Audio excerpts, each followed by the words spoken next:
Steve McQueen n'est pas seulement l'une des figures les plus importantes des années 60 et 70 à Hollywood. C'est aussi une icône des sports mécaniques, du style et de l'horlogerie. Alors bienvenue dans Montre d'acteur. Aujourd'hui on parle du King of Cool, Steve McQueen. McQueen se fait une place sur les petits écrans américains dès la fin des années 50. Avec la série Au nom de la loi et le personnage de Josh Randall, il devient une véritable vedette. Ce succès lui permet de faire le saut du petit au grand écran et de décrocher des seconds rôles au cinéma.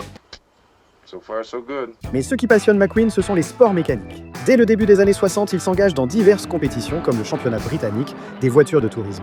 Mais plus que la voiture, c'est la moto qui le fait vibrer. Et il représente même les États-Unis au concours international des 6 jours d'enduro. À l'occasion de l'édition 1964 qui se déroulait en Allemagne de l'Est, il est photographié de nombreuses fois avec un chronographe Hanhart 417.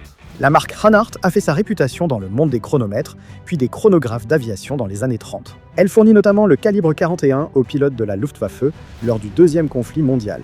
Le chronographe 417 a quant à lui été fabriqué pour les forces armées allemandes d'après-guerre. Robuste, fiable et lisible, il comportait un sous-compteur 30 minutes à 3 heures et une petite seconde à 9 heures. McQueen aura beaucoup contribué à la renommée de cette montre et en 2020, Hanhart a dévoilé une version moderne qui reprend tous les codes de son aîné.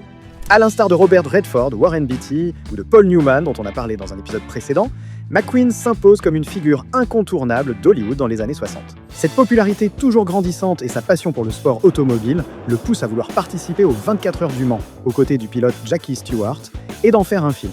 Mais les assurances refusent. Alors pendant 3 mois durant l'été 70, McQueen loue le circuit du Mans pour réaliser les prises de vue du film Le Mans. Dans un souci d'authenticité, il choisit de porter un chronographe Heuer Monaco. Sorti seulement 1 an plus tôt en 1969, la Monaco détonne par son boîtier carré, son design inspiré de la course automobile et sa couronne positionnée à gauche. Mais Le Mans est un échec. Et malgré l'association de l'acteur avec la Monaco, la production du modèle s'arrête peu après. Il faut attendre la toute fin des années 90 pour que Heuer, devenu Tag Heuer, relance le modèle en capitalisant sur l'image de Steve McQueen pour promouvoir la montre. La marque est également le chronométreur officiel de la Formule 1 depuis 2025. Et elle sponsorise l'écurie Red Bull et son pilote Max Verstappen qui est souvent aperçu avec une Monaco au poignet. La montre a aussi fait une apparition remarquée dans Breaking Bad où elle est offerte à Walter White interprété par Bryan Cranston. Si Steve McQueen reste indissociable de la Monaco, c'est pourtant une Rolex Submariner 5512 qui fut sa montre de choix. Cette version de la Submariner apparaît à la toute fin des années 50 et elle introduit des changements importants. La montre de plongée passe d'un diamètre de 38 à 40 mm, et sa couronne est désormais protégée par des épaulements. Ce fut sa montre de tous les jours et il en fit cadeau à son ami Jimmy Breuker en 1980. En 2009, cette montre fut adjugée 234 000 $ lors d'une vente aux enchères, établissant un record pour une Submariner de cette référence.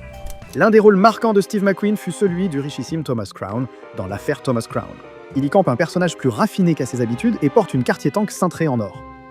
Conçue par Louis Cartier en 1917, la Tank est devenue une véritable icône de l'horlogerie moderne. Tank française, Tank chinoise, Tank américaine et bien d'autres. La marque française a réimaginé ce design reconnaissable et intemporel à foison. Et nombreuses sont les marques à en proposer leur interprétation. Steve McQueen disparaît en 1980 à seulement 50 ans.